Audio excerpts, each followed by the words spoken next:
Emily Elizabeth, and I'm the host of the What Fulfills You podcast, a show for and about individuals always seeking to be their best selves.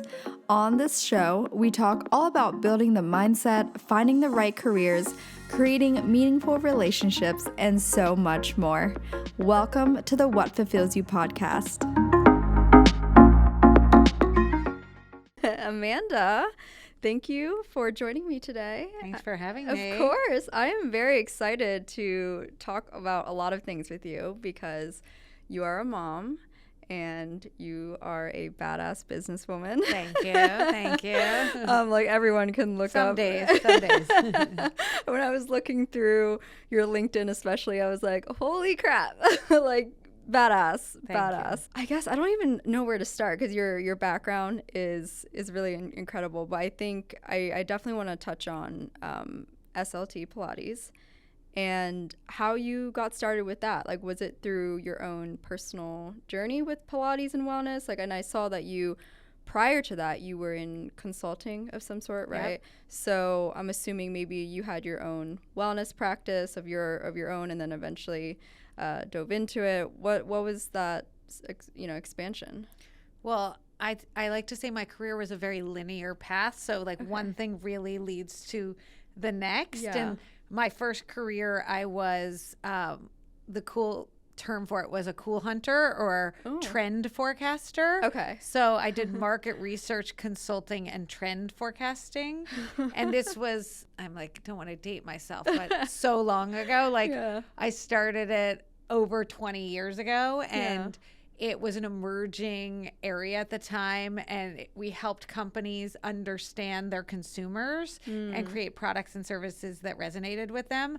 We were focused on the youth generations at the time, which were Gen X. Okay. Not so young anymore. I'm a Gen Xer. And then millennials. Yeah. And then we were calling them Gen Y at the time. Then they became millennials. The terminology always changes. But I did that and was very into the trend, naturally was very well into the trends, and then was able to make it a career. And years into that career, I had worked there for 3 years, went to business school, and then went back to do it. Wow. And so 6 years into that career, I wrote up what we call a macro trend. And we used to talk about macro trends and micro trends. Micro trends are like small things like neon being in, or the color purple being the color of the year. But what a macro trend is, a bigger societal shift in the way people are thinking and behaving. Right. And I created one that I was calling the rise of well consciousness. And this was a lot of years ago, 17 or like 18 years ago at the time. And it's hard to imagine that prior to 2005, wellness was not really a thing. People were health conscious, which really meant that they were like dieting and like that food pyramid type of thing. Yes. Okay, that's what I think of when health conscious. Okay. Yes. So they were health conscious, but largely they were also waiting till something bad happened and then treating it. So we used to say they Dr. Googled. So you'd have like a pain and you'd go online and see what you had and call the doctor and then deal with things once you felt like you had them. You weren't thinking preventative prior to 2005. And so in 2005, I wrote about a trend called the rise of well consciousness, which was things like being gluten-free became more mainstream, and vegan was like such a bizarre word before then.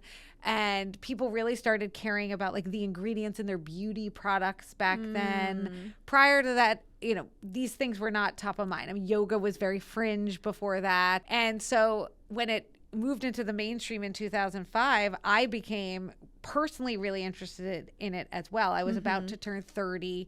And prior to that, I had been into the whole like restaurant openings and sample sales and like more consumption oriented in that way. And around this time, because I'm such like a trend person, I actually always am the trends too. I was shifting in the way I was thinking. And so I left trend forecasting to start a business called Vital Juice, which was a health and wellness daily email newsletter. So it was like a e-newsletter. It wasn't a juice company. I probably would have made more money if it was a juice company, but there had been our inspiration, I started it with a partner, had been another email newsletter that was wildly popular at the time, which was called Daily Candy. You were probably not even alive when Daily Candy happened, but it was a very popular email newsletter. The business model was ad revenue, so it was like banner ads and dedicated emails, but they delivered the latest in sample sales and restaurant openings and all the more consumer-y topics. And my partner and I felt like there was this emerging market of women, mostly youngish, who craved the well-conscious information. So we delivered the latest in fitness, nutrition, beauty, and wellness into people's inboxes, and then we sold ads around the content to make the money. So it was free subscription, but paid for by advertisers. And so then I got very immersed in the health and wellness space, and that's when boutique fitness started to become a thing. And I loved the idea of boutique fitness, this idea of like a studio that focused on one workout and was the best version of that workout and offered it all day long. So it was super convenient. But I didn't love the results that a lot of the workouts, there were only a few of these, and I didn't love the results that they necessarily got people. Spin was becoming popular then, and I got parts of spin, but what I didn't understand fully was it felt like a lower body only workout where I wanted like this full body thing, and I wanted the Pilates body.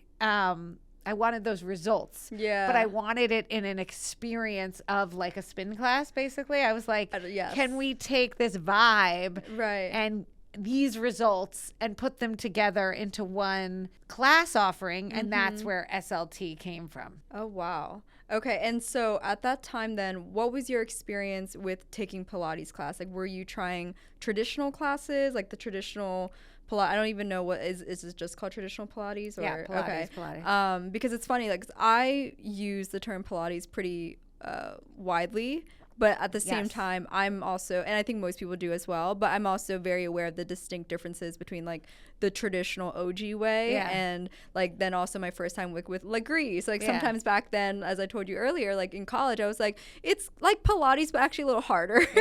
And so, what was your experience with that? So prior to around the time of SLT, there were no Pilates classes, literally none. To do Pilates, you had to do one-on-ones or duets, they called them. Those were really the only option. A duet was like two-on-one, two clients in one. And so the experience is, it's expensive. It's hard to get an appointment because everybody wants that like pre-work, like I needed to work out before work. You try getting that one of 3 Pilates spots at 8 a.m., or 7:30. People have had those booked forever. And so it was expensive, hard to get on. And then when I did get the opportunity, I actually always felt like I had to work out again after. So I would do a Pilates private and then get on like the elliptical machine or the treadmill because I felt like I hadn't worked up a sweat. So I had a similar experience to you. Doing Vital Juice, I always went to LA, and all of my, all of my inspiration comes from California. All the wellness trends start in California. There are very few that start here in New York or other places. And a friend had told me to try this guy, Sebastian Legris' studio in West Hollywood. And I went for the class and was so bad at this class. I cannot tell you, like my coordination was terrible, but I knew within a minute of the class starting, this was exactly what I wanted. It was, to your point, it was like high intensity Pilates. I mean, we called it, and it's not PC anymore, but Pilates on crack is how it used to be described, but not PC or Pilates on speed. I don't know, whatever. Ritalin, you could probably say. I don't know. But that's how it was thought of back then, and I was immediately enamored with it. And my first thought was, how is this not in New York City? And that's always my mentality with things, is like bringing them to New York or adapting. I say I'm like a copy-trepreneur. I'm not like an original entrepreneur. I copy ideas and adapt them. Like, Vital Juice was like this thing, Daily Candy, but in a different space. SLT was bringing this amazing piece of equipment that I saw in LA to other markets, so to New York and other places. And we've adapted the workout a lot over 12 years as well. Yeah. So that's so to go back to your question of Pilates. Once I saw this machine, I was like, yes, this is the cardio, strength training, and Pilates all in one. This is, and it's the results of Pilates, but in a much more dynamic experience that gets your adrenaline going. Feels like your one and only workout for the day, or even like for the next 2 days, to be honest. Yes. And so I didn't have a fitness background, to be honest. Like I wasn't as athletic as you. I was very into the idea of working out. I mean, even in college, I like joined a gym outside of the school and would take like classes. So I liked it, but I wasn't an instructor. I had no anatomy training. I had gone to business school. So at first, and I was running Vital Juice at this time. And so I tried to get some other friends of mine who were already in the fitness space to like check out the machine and do something with it in New York, because I really selfishly just wanted it as a workout for myself. Yeah. And when they both kind of rejected the idea, I mean, they were intrigued, but they had both said that it wasn't right for their companies at the time.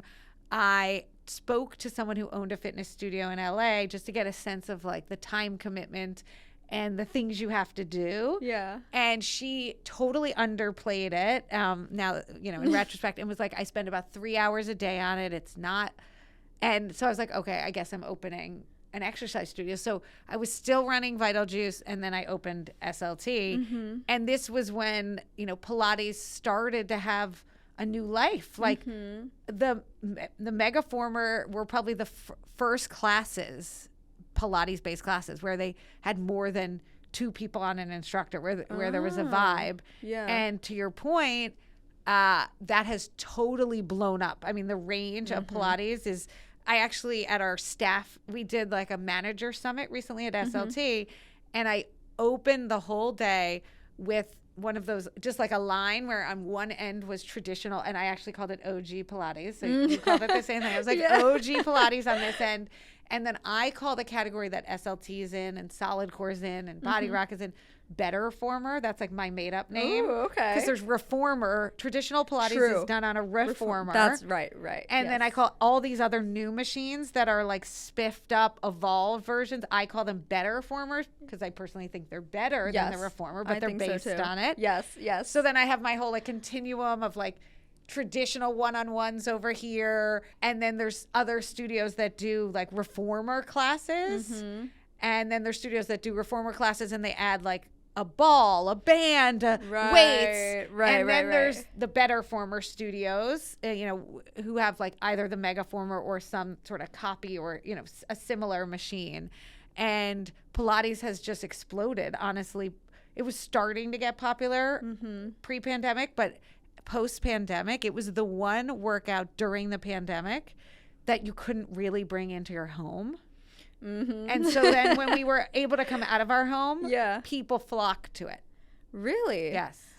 What was that? I was definitely curious about that too, because I remember some places, in at least because I was in LA at the time during the pandemic, and we were luckily able to at some point by like mid or fall of 2020, certain places, there's this place called Carrie's Pilates in LA. And I would go to that. I would drive from Venice to West Hollywood in the morning at like 6 a.m. And we would do these classes outside though, in like these tents. I did it. I have a picture of myself with a snow hat, my sunglasses on because the sun was coming up. A sweatshirt because it was freezing. And there was like a You did this in LA too? I went to Carrie's. I did it at Carrie's. Now her studio's half indoors, half outdoors. I figured they were going to expand that. They kept it. Yes. And I didn't know I had booked an outdoor machine. And that's why I thought it was that's why I took a picture of myself. It's like, you come to LA to take, and I took the 6 a.m. or 6:30 a.m. because I'm on New York time. And it was freezing and the sun's coming up. So I've got like all the gear, not knowing I was working out outside. So I did that. I know what you're talking about. And even some mornings too, like it was a little moist. The machine. So I always say that New Yorkers would not accept that. Like if a New Yorker walked into SLT and I was like, oh, your machine is outside because I didn't know my machine was outside. Yeah. Like I couldn't tell. Yeah. I'm always like, and in California, they also, some of them do the workouts with the headphones on. Did you ever take a class where they didn't want to play the music out loud? I didn't, but I have seen. Actually, at Carrie's, I think they did. I think I had the headphones, sunglasses, a hat, and my sweatshirt. And I was like, this is like an only in LA experience. Oh, wow. Yeah. Wow. Did you, so for then, I'm assuming in New York, because it's very different environments, you guys were just completely shut down? We were shut down for 12 months. A full 12 like a full months. year. A full 12 months. So not until March 2021 Yep. did you reopen? Because, and I actually was a big part of this fight. So what New York City did, which was crazy, and it was just in the city, is they distinguished between gyms and classes.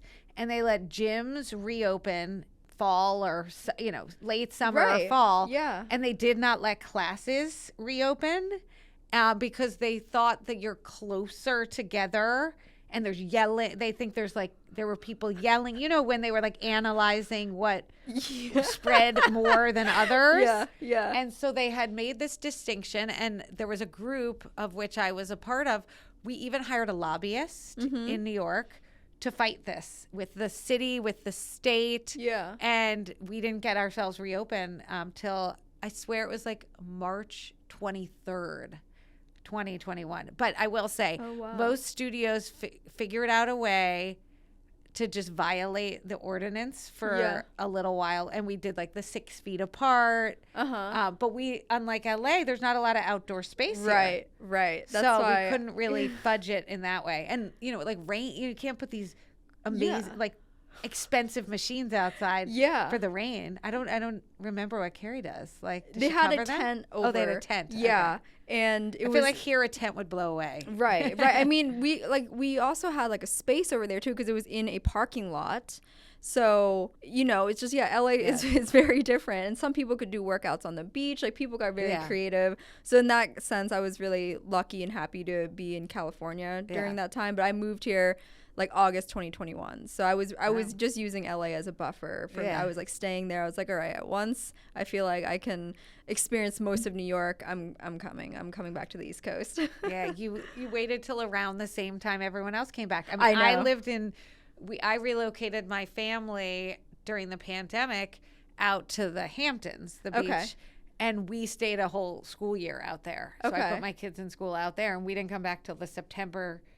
You came back August. I came back September. Yeah. Oh, okay. I remember it was funny too. I was interviewing Kim Ross at the time. She's the founder of Aura. Yes. And I remember this was like right after Labor Day weekend. She's like, I feel like everyone's coming back this month. And I was so new to the city. I was like, this is great. This is great. I just moved here. Yeah. What was expanding like? Because I'm fascinated at what the cost and time looks like in expanding into different states and then multiple studios. Like, what was that process like for you? And at what point did you realize, you might maybe need like outside funding, if so, and to actually do this in a way that was strategic for the company? Yeah, so there's a few good nuggets in there, because on the whole, expansion in general, and then I'll get back to my expansion, but I think expansion in other states in general, it's hard. And that's why most I call businesses that like have physical locations four-wall businesses. It's a very technical, industry term. Yes. I think you will find that most four-wall businesses that expand from state to state become franchises. They do not stay corporate owned because it's so hard to manage a business across the country from one location in the country. Right. It's the personnel, it's the understanding the market, it's being embedded in the market, it's having to have a big corporate staff to support it, and then does your profitability from the location support your corporate staff? Like there's so much complexity to opening in other states. So like at one point, we were in like 10 states, I think 9 or 10 states going into COVID. So we had grown to 26 locations before COVID shut all 26 of them down. 13 of the 26, as I said, had to be shut for a full year. Okay. Oh, wow.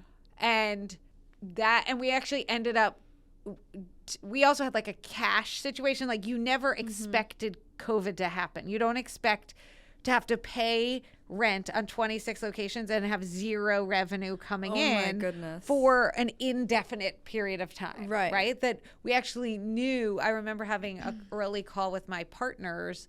At that point, everyone thought we were going to be shut for 2 weeks for COVID. Right. And one of my partners was like, I think it's going to be a year. And it was alarmist, it was negative, but it turned out, I mean, because of crazy New York rules, it actually turned out to be true.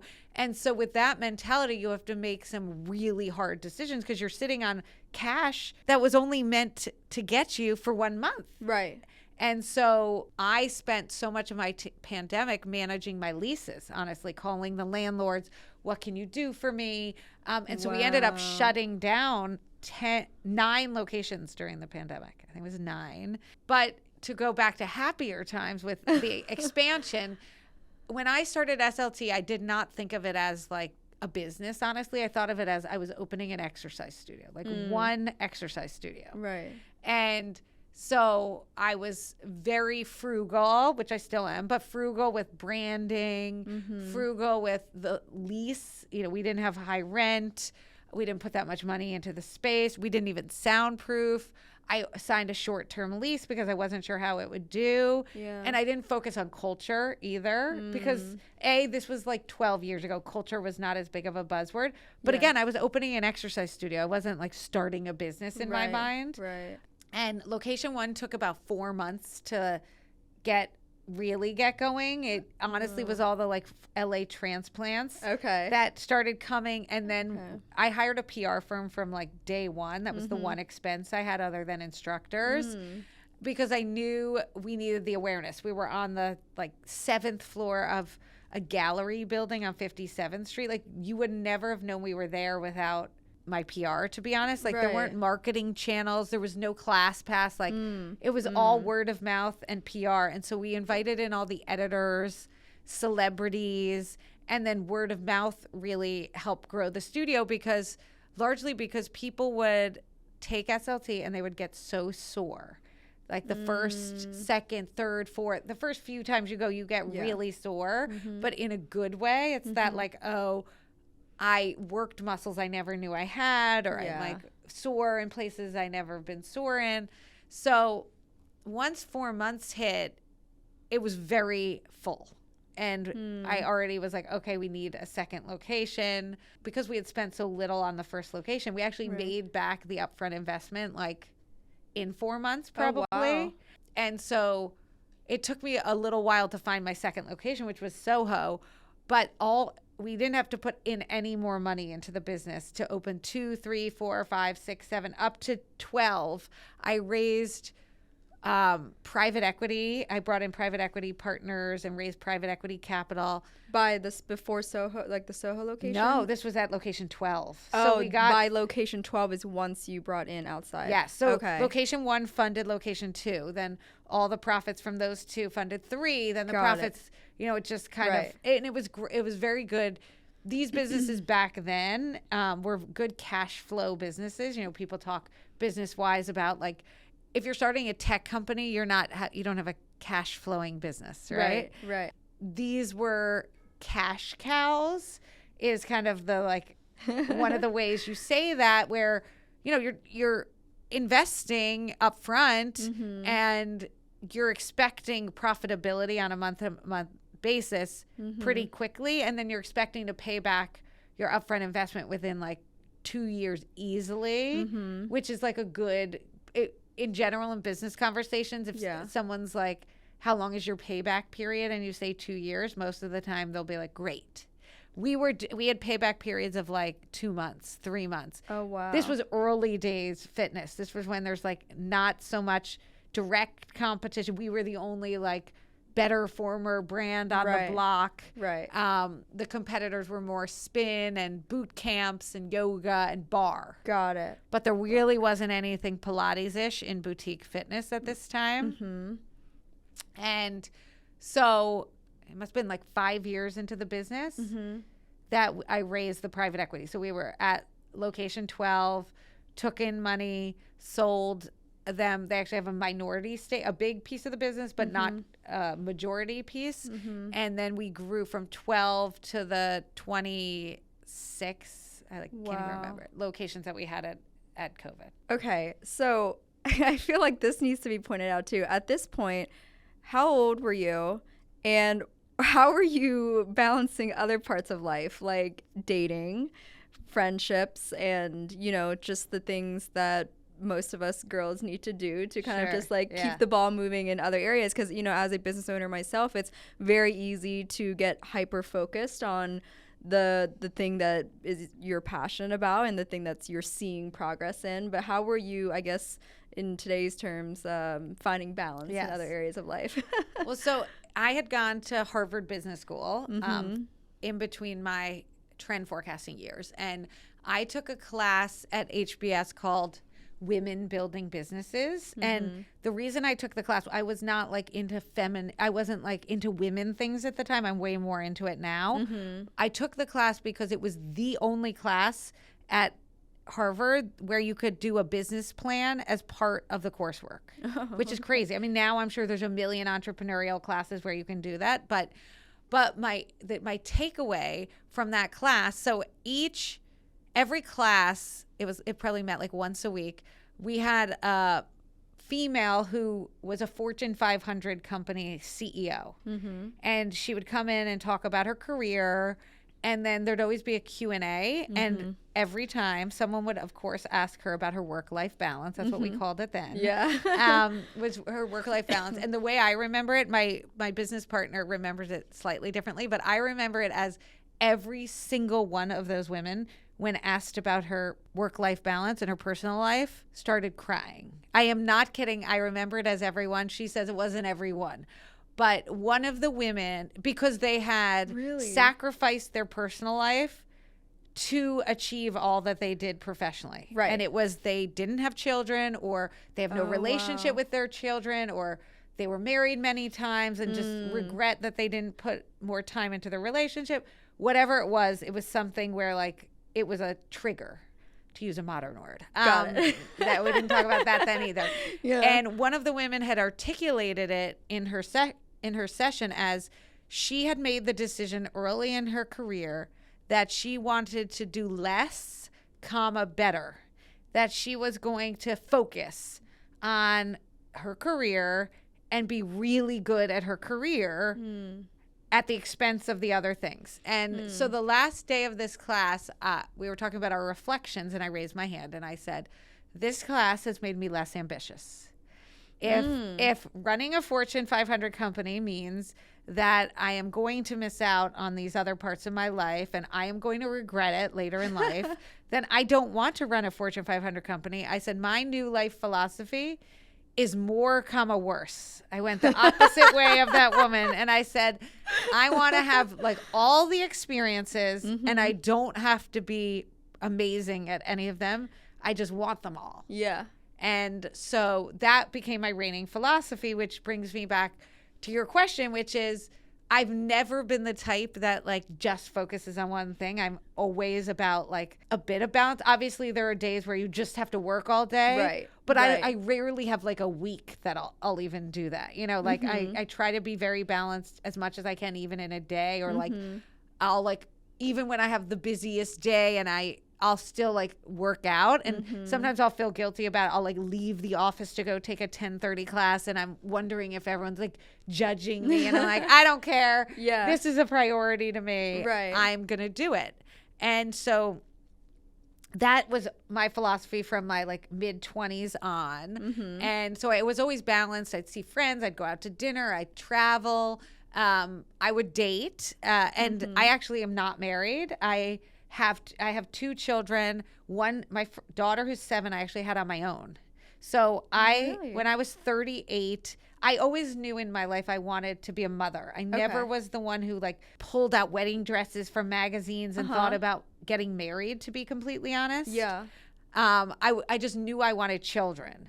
And so, you know, living in New York, you can get old without like getting married, finding someone, and and there's not that much of a pressure, but you still have like your biological clock, and there's obviously ways around that too. But I turned 38, and actually we were talking about Tony Robbins earlier. Tony Robbins was one of my like events right before I made the actual decision to just go have a baby on my own. But I turned 38 and I wasn't happy, and I was like, I just need to have a baby. Like at that point, you don't even know how fertile you are. Right. You're already 38.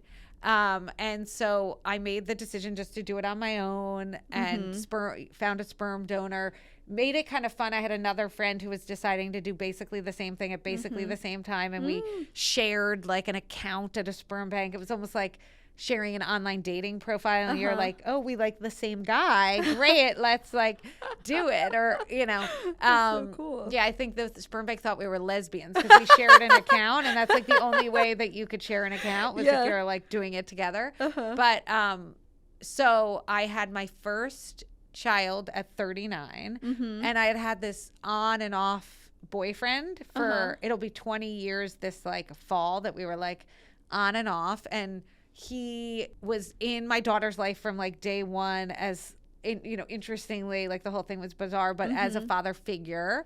And then randomly, like a year later, I got pregnant naturally. And so we have a child together too. And he's the father to both of my kids, obviously not genetically to my daughter, but to my son. And so this stuff happened. How old were you? Sorry. How old were you for your second child then? I got pregnant at 40 and had him at 41. Oh, wow. And that was like completely by accident. And like we joke almost like an immaculate conception, but no, like, but it was like, it wasn't like we were trying, and it was just like crazy, like out of nowhere crazy. Which is why I bring up, like, you never know your fertility. Right. For my daughter, I had done IUIs. I didn't do IVF. Okay. So I knew I was fertile-ish, but I was, 38 then, and this was 40. Yeah. So it's kind of surprising. But so now I have a 5-year-old and a 7-year-old, and I've always, what I would say, I never took a maternity leave, which everyone should take a maternity leave if they want a maternity leave. It wasn't right for me. Okay. Like, I couldn't step away from my business at either time, nor did I necessarily want to. I'm not the type that wants to like sit around, and not that maternity leave is sitting around. There's other stuff you could do. I was fortunate to have a nanny, a baby nurse. Yes. But I also I tried the whole like breastfeeding at work, or I mean, you have to pump regardless, but I tried the whole like working from home with a baby, and it wasn't for me. So I very much was like, separate. Everything was pretty separate. It'd be like, when I'm home, I don't do work. And when I'm at work, I don't do home. Right. Right. And so that was my way of balancing, is like designating focus time to each thing, but also not putting pressure on myself to be like mother of the year. Right. And I also have like my boundaries. I'm big into sleeping alone. I do not like anyone in my bed. And so I would like lock my kids out of my room. Like, I now live with my boyfriend. We actually didn't live together until, even when we had a kid, we didn't live together until the pandemic. Okay. And that was when we moved out to a house in the Hamptons. And then we got an apartment together post-pandemic, moving back here, and we have separate bedrooms. Because I'm very, I have my things that I'm specific about: temperature, noise, like sleep with a sound machine. Like, I'm pretty inflexible about sleep. And then, and then the other things, you have to be, with kids, you have to be a little more flexible. Yeah. Yeah. I am so curious because I have never heard of a 20-year kind of like on and off thing.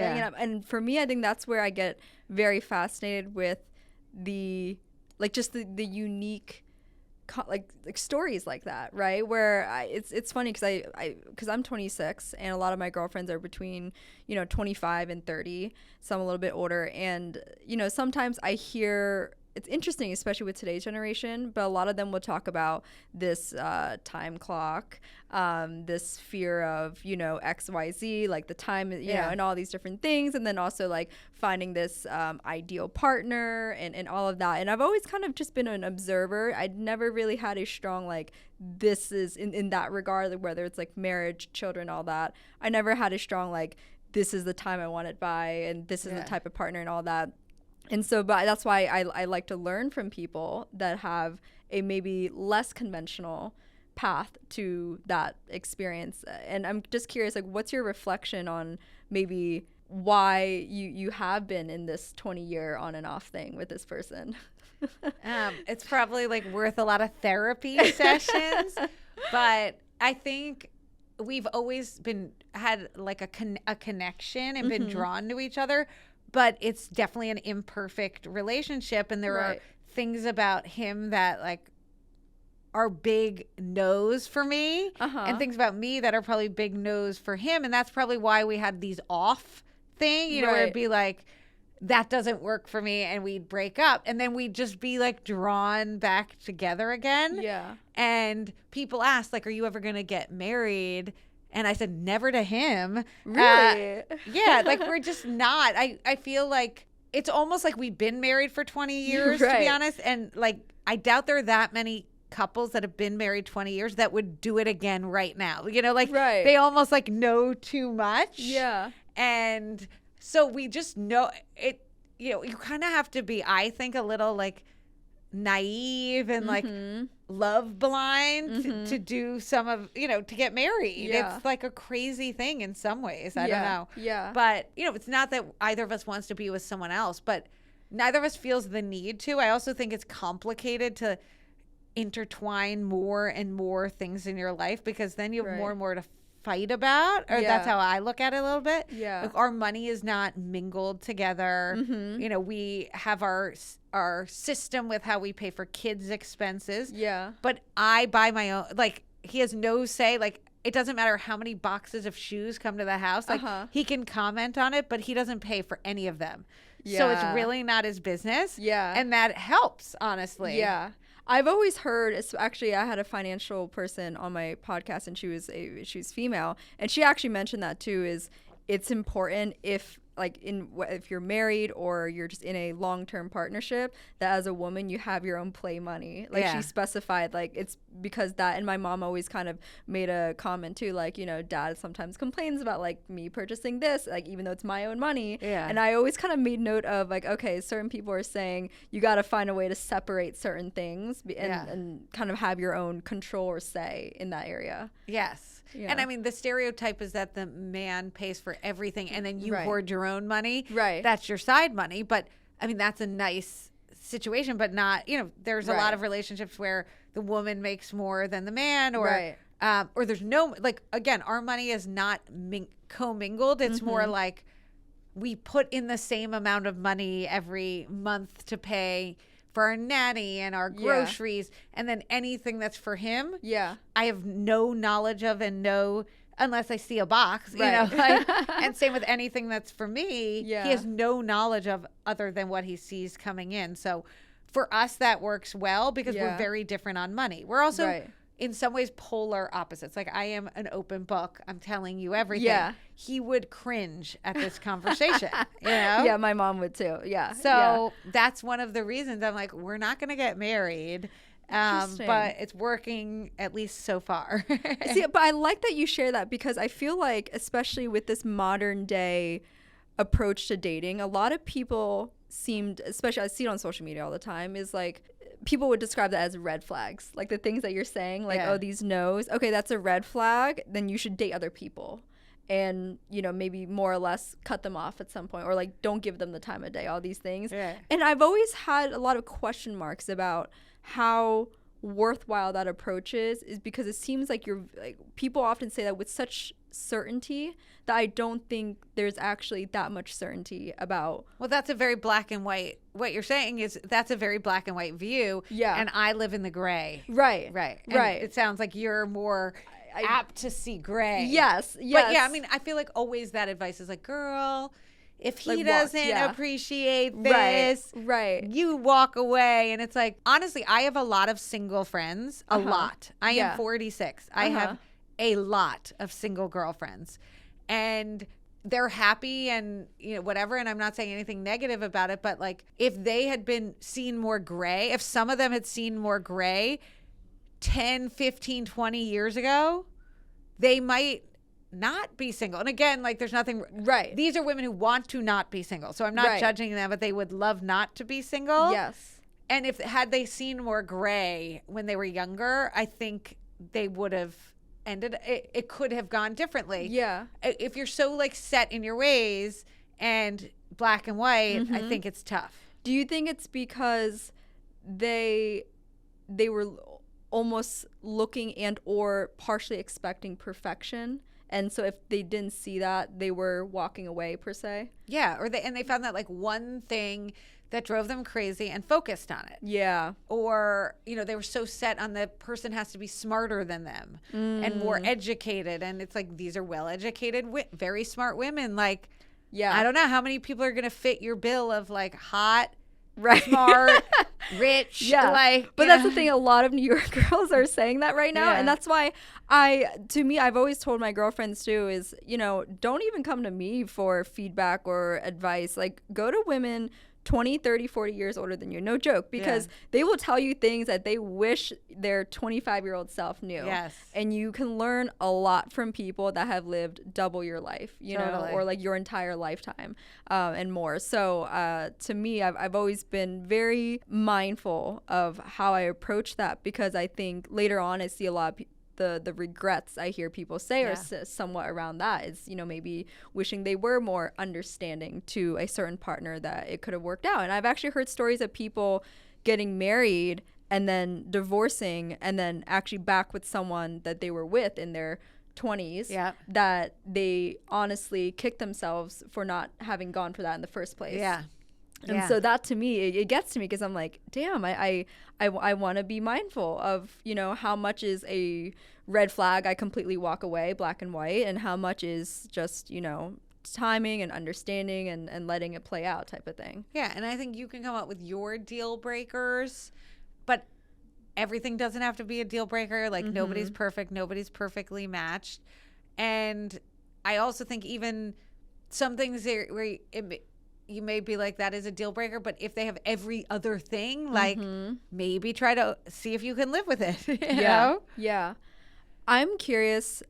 So especially for you as a successful woman with, your own businesses, I see, because we talked a little bit about how like some, especially depending on like the generation, sometimes it's like us females expecting men to be or like serve as XYZ in our life. And I feel like my mom always expressed this to me. She was always saying, well, how is a man going to be a certain way if you're going to be that successful? Right. So I'm curious from your perspective and or even advice on that is, how have you been able to, I guess, have certain needs of yours met without having to sacrifice or kind of push down any of your more, I call it a little bit dominant energy, because I see it as a natural thing of mine. But my mom always was like, well, if you're going to be that way, some, if not a lot of men are going to be intimidated by you, or they won't be able to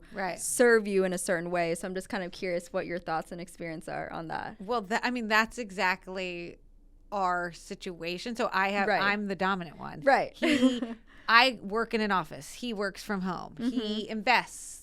Like I'm ambitious. He just wants to be comfortable and likes routine. I like change. And so that's probably the reason, that's one of the reasons we're not probably married and we were on and off, because I also was like, I want to be with like a big successful man who makes more money than I do and is more successful than I am. And that's one of my hangups. Yeah.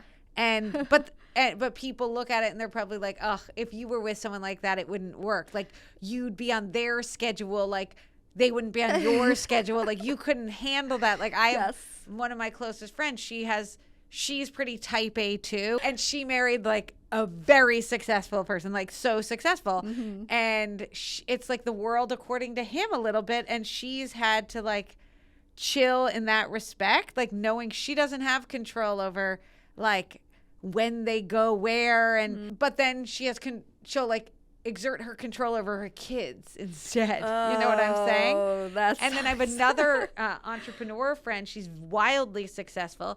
She had been engaged, broke off that engagement, and then married a guy who is like a stay at home. And I've talked to her about it because it like fascinates me. And she's like, it works for me. She's like, it's perfect. It couldn't have worked another way. So there's like a self-aware power woman who didn't feel like she needed a power man too. And like, you know, I was like, that's awesome that you identified that. And I don't know if she was about to marry someone who was different and then didn't, and but that it's something like I actually really respect in her, that she didn't need like the guy to fill her ego, you know. Like, because in some ways it's probably like, you know, I grew up respecting people's accomplishments and people's like education. My parents came from poor backgrounds. My dad like put himself through and got a great education.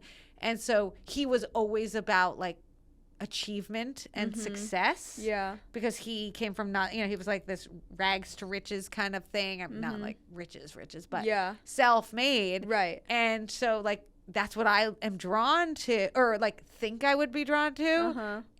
But then in the end, does that work for me? Because I'm so motivated. Like, would it be a problem if there's two people so like controlling and motivated? And so it's all complicated. And I don't see a therapist, but if I did, I'd probably be able to articulate the whole thing much better. So would you say then your partner is like not as type A? No, yes. Okay. Correct. Okay. Yeah, it's funny because I used to tell my friends that, I don't know if you ever watched the show Suits, but there's this main character named Harvey Specter, and he's very like type A, ENTJ personality, and I always thought that would be someone I would end up with. And my best friend from college was like, well, Emily, the only problem is like you're like that. So it's like two fire personalities that, you know. And so interestingly, I remember over the years I dated guys that were dominant by nature, but like their career, like I would say in the past it might have been like me dating like lawyers or guys in finance, the typical. And then over time I started dating guys maybe more in like arts, like they were in film or they were like a writer or whatever. And it was interesting because I saw the complementing attributes of me, someone with my personality, dating someone like that, and how it complemented well versus us butting heads. And that's why I was just curious for you, like if you saw that in your friends and in your case as well, because I think it takes a self-awareness to know that. Well, and I think that's been a thing with my friends. So I have a few friends who also actually married later. And two of my most successful friends married tennis pros. Oh, really? And like it's kind of like that trite thing where like women end up marrying their tennis pro like as their second husbands. But it's you know, I think this one's like a huge lawyer, like huge. The other's a huge fashion exec, and you know, you think they're very different personalities, but it works so well. It wouldn't have worked any other way. You know, and like their husbands are busy 6 months of the year, like crazy busy 6 months of the year, like not around at all. And then the other 6 months of the year, they're not at all, you know? And these are women who are like 9 to 8, you know, they work like 9 to 8, like power people, and two of them. And they're like, they're close friends with each other. And it just kind of makes sense. You're like, that is, I see it now. You know, it makes sense, but you don't think of it as like an obvious fit in advance. Right. And I have to say that out loud too. Is like, that's why I'm fascinated to hear from people with that actual experience, especially women that I see have like similar traits as me. Like, what typically works for you guys, you know? Because I think there is a psychology, like a yin yang effect to that, you know? And I me just hearing stories like that, it helps me just observe it and quietly like process it internally. And I mean, you call it type A, but to be a tennis pro, you had to be so disciplined and so good at tennis that like there is some of it in there. You know what I'm saying? So you have that commonality. It just manifested very differently. Correct. You know? Yeah. No, I would say that too, because I always knew for me, I could not be with someone that was quote unquote a pushover, because it would be very unappealing to me. It wouldn't work with a relationship dynamic. But I noticed with past guys that were not maybe like a lawyer, which would used to be like ironically a typical trait of a guy I used to date, but I noticed with the other ones, they were alpha per se or dominant. Like they had this initiative in them based on their own background, whether they were a former athlete, but now they pursued a career in arts or something or whatever it is. But they had that discipline and that worked with me, understood my mentality, but they expressed it differently. Yes. So I felt like me dating other entrepreneurs or anyone in business or like very high in their field, sometimes they got competitive with me. Right. And I was like, I don't know. That's good. Right. Yeah. It's tricky. Yeah. It's hard to find the mix. Right. It'd be easier if you were very passive and just needed to identify someone who wasn't. Yeah. So you mentioned with the guy you've been with for on and off for 20 years, would you say in reflection of all that, is connection something? How many times have you had like such strong connection with someone like that? I don't know if you guys, either of you dated anyone in between during your we did. Okay. Because that's always been something too, is I had a recent breakup like 7 months ago. And I remember even with us, we still talk, but I remember describing it to friends who some of them have never been in a relationship yet. And I was telling them, people often say there's a lot of fish in the sea. There's a lot of options and all these things, but I do have a strong question mark around how many significant connections do you have in life? And so I'm curious from your perspective. I think there are a lot of people you can connect with, but some of them will be friends. Some of them will be, right, like romantic connections. Romantic, and some won't be. And I think there's validity to both, obviously. I've probably, none in the way that I connect with Mike, who's the father, the person I live with, my baby daddy, my lover. I don't know. There's no good word because I call him my boyfriend, and people, it like drives some people crazy because we've been on and off for 20 years, and I call him my boyfriend, and he's in his early 50s. It sounds kind of trivial, but. So nothing obviously like that, but I'm the type that stays friends with my ex-boyfriends. Oh, interesting. So I have some like really good relationships still with ex-boyfriends. And so I would say, and he's friends with some of my ex-boyfriends. Oh, wow. So I haven't seriously dated that many people, and pretty much all of the ones that I did, I still have some sort of connection with. I think because, to your point, because I feel like how many people do you connect with that way? Right. So why get rid of that friendship? Like it's special, you know, and if you can make it a friendship, just a friendship, to me, why not keep it? One of my ex-boyfriends I went to college with, so I'll see him at my reunion next weekend, and I'm looking forward to seeing him. But I'm friends with his wife. He's friends with Mike. My college boyfriend, literally I was texting with, he just moved to Tribeca, and we haven't seen each other yet, and we're like, when are we hanging? And I'll see him at the reunion too. So Wow. I actually have had a few where like, even now I'll look at the person and be like, we never could have been together. Okay. But like, I'm like, but I love him. He was like a big part of my life. And so I tend to be the keep relationships with my exes. I mean, that's how I'm probably with one of my, I joke that he's like my ex, my current is my ex, but like we had dated 5 years, broke up in 2008. And then I say we've never dated since. I mean, we lived together and everything else because everything else just kind of happened, So I say like he's like the ex that I talk to the most. Well, how long was that gap then in 2008 after you guys broke up? Because it's I had my daughter in 2015. 2015. But we were like on and off, like, we'd hook up, but we weren't we didn't date again. Interesting. Like from 08 to 15, I don't think we dated. We'd like have our thing, It was like weird. It's weird. Yeah. It was weird. It was always weird. Yeah. Yeah. No, it's interesting to me because I feel like it's that gray. Yeah, it's so gray, and sometimes I would, I don't know, maybe get like in my head about it if I was in that position. And I'm sure I did. Yeah. But I feel like you don't sound like But I just kind of went with it. Yeah. And I think, what would I tell myself? What I would tell myself back then is like, I should have dated a lot more people. Okay. I should have had like way more fun. Like I would have been crazy. I would have made out with like everybody. You know, in retrospect, I would have been like, you're cute. Let's go out, you know? And I wouldn't have gotten so upset about all the especially with him. I mean, I was devastated when we broke up in 2008. You know, I thought I was going to end up with him back then. And then when you break up, it's like, I never thought I was going to marry him. I actually thought we'd just get pregnant, like kind of on purpose. And it would happen because he's an indecisive person, to be honest. And that's like one of my things. That's tough.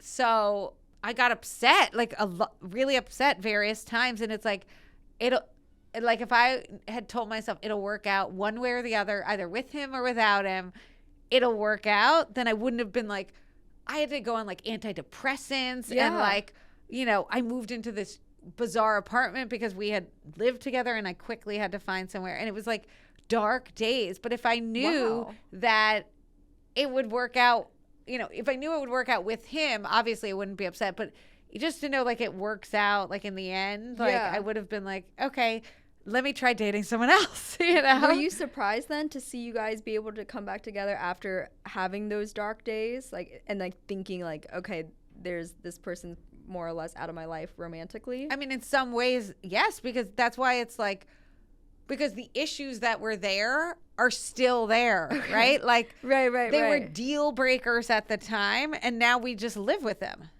you know? Yeah. Now we live with them. But I think everyone has issues with their partner. Some of them they're more aware of at the beginning. Some of them you're not aware of because you've got these like love blind glasses on where you think they're like the cat's meow. And they come out like a year, 2, 5. They come out when you have kids. Sometimes it's like, oh, that's true. This is not a person I want to parent with. And now I'm stuck parenting with them. You know, it's what happens to people are like, we're not on the same page about parenting, or we're not on the, you know, or you only experienced like good times. Yeah. And now you're like, oh, we do not handle bad times well. Yeah. But like we knew everything, but you know, we're not married. Like, like we've lived it all and we know it. We know it all at this point. Yeah. I mean, but it's not like those problems are magically solved. Right. They're all still there. Yeah. I think it's actually ironic. Yeah. I've always heard that quote, like, you know, when you're in a committed marriage or relationship, other people might seem more novel and appealing, but everyone you choose to be with has their own flaws that come with it, and you just have to choose which one you will live with. It's like the devil you know versus the devil you don't know. And we say that with contractors in my industry. Like contractors have like a terrible reputation, and when you have 4-wall businesses, and it's like you always usually hate your contractor, but we keep using the same contractor because you're like, we know the problems. Whenever we've strayed and gotten a new contractor, it's like you think it's going to be better and you just have a whole new set of things to be upset about. And so sometimes just like the devil you know is better than the one you don't know. Yeah, that's true. All right. Well, one final question, and it's something I ask every guest on the show. But in reflection of everything you've experienced, your relationship, now being a mom, what would you say ultimately fulfills you in life? I mean, I am fulfilled I'm very professionally fulfilled still. And I keep like a diary, like a date book where I like write down the things I have to do. And I find great fulfillment in getting the stuff done that I have to get done in the day and crossing it off. But you know, so professionally, it's the achievements of things, having built this business and employing all those people. And then personally, I'm fulfilled by seeing my children happy and like being able to snuggle with them, you know, at night and sometimes in the morning. And so I find dual fulfillment. But I'm also someone who needs the like friend. You know, I need it all. I need the like going out to dinner and a little culture and all of that. The personal fulfillment too, that has nothing to do with my kids or my job. So a lot of things. Yeah. Amazing. Well, thank you so much for coming on the podcast. Where can everyone find you, SLT, and all the states that SLT Pilates is in? Sure. So I'm at Amanda Hope Freeman on Instagram, and SLT is SLTNYC.com or on Instagram. And then I also have this business Stretched that you should come check out, which is Stretch Space, where we stretch people out. Amazing. Yeah. Awesome. That will be linked in the show notes. And yeah, thank you again. Thank you.